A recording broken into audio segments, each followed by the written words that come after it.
Hi everyone, and welcome to 1 Year On. I'm Alison. And following on from episode 9, today's episode is about the workup and what I had to do, what I was being tested for.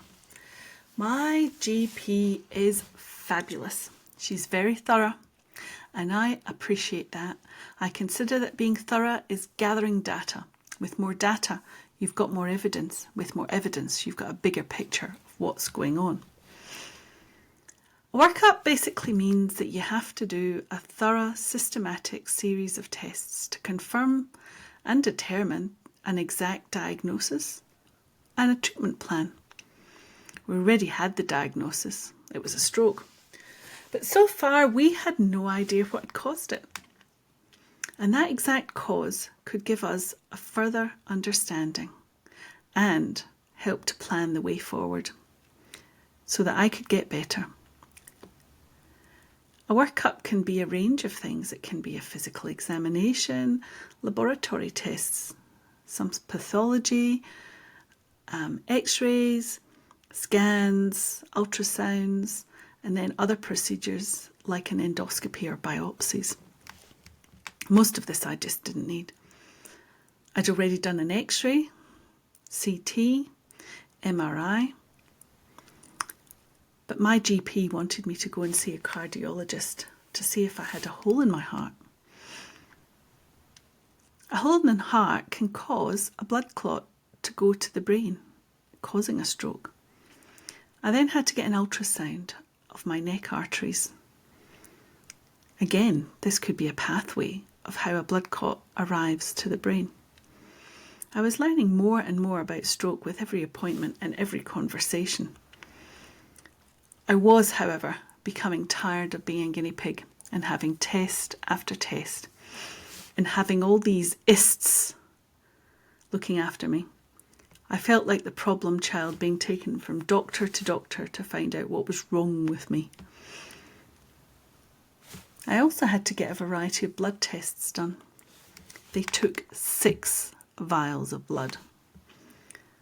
They were to look for autoimmune disorders, blood clotting disorders, and vasculitis, which is a condition where the blood vessels become inflamed and cause a narrowing or blockage leading to a tissue or organ damage.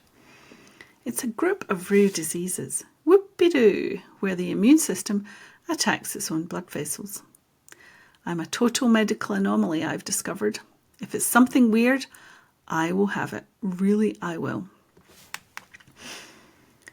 I was so fortunate to be able to book in to see a cardiologist fairly quickly.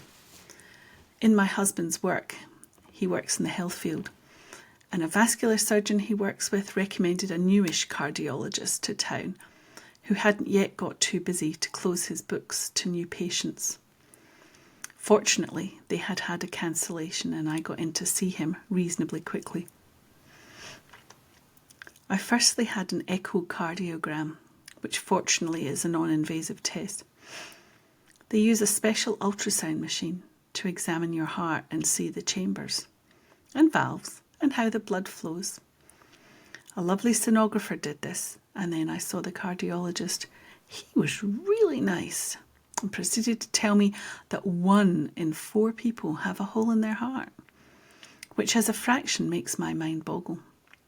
For most of these people, it gives them no problems at all. It is incidentally part of the heart developing, with the hole closing soon after birth. An atrial septal defect is another type where the septum, which is the wall separating the heart chamber, doesn't close during gestation. Both of these are usually asymptomatic, and the people with these just don't experience complications. You can have symptoms like shortness of breath, heart palpitation, and an increased risk of stroke.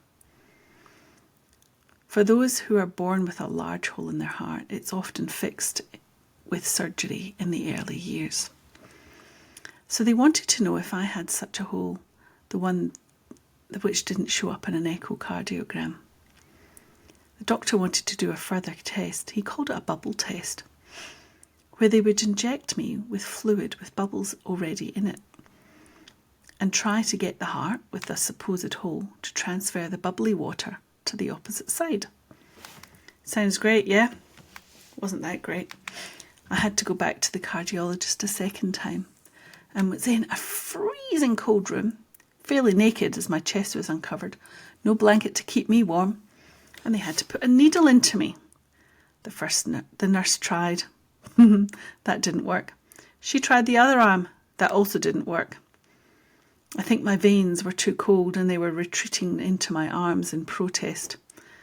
The doctor came in and he tried to get the needle in, and he used my hand. That really hurt. It did work though, and the test could proceed. I had to lie in a really awkward position on my side, cough in command, hold my breath on command while having the ultrasound done again and getting the bubbly water fed into my body. Sounds really weird. In practice, it is really weird. The end result for me was no hole in my heart, but I had bruises on my hand and arms for 3 weeks as a bonus. My neck ultrasound was similar in its findings. My arteries were so wide you could run a truck up them, and the doctors are going to have to find another tree to bark up because this wasn't the issue with my body to give me a stroke. What the sonographer found, though, was some accessory lobes of the parotid glands. She told me it was unusual, but not abnormal. Everything else was fine. It always makes me laugh when health people make funny comments. Cheers me right up. You would think they might find something in my blood, but they came back showing nothing, not one thing, refreshingly normal. However, this all meant that there were no further forward in knowing what had caused my stroke. It remains a mystery to this day. Thank you for listening. If you've enjoyed this episode, please like, share and subscribe. I will be back next time to talk about my lovely speech pathologist, her work and recommendations. Thank you.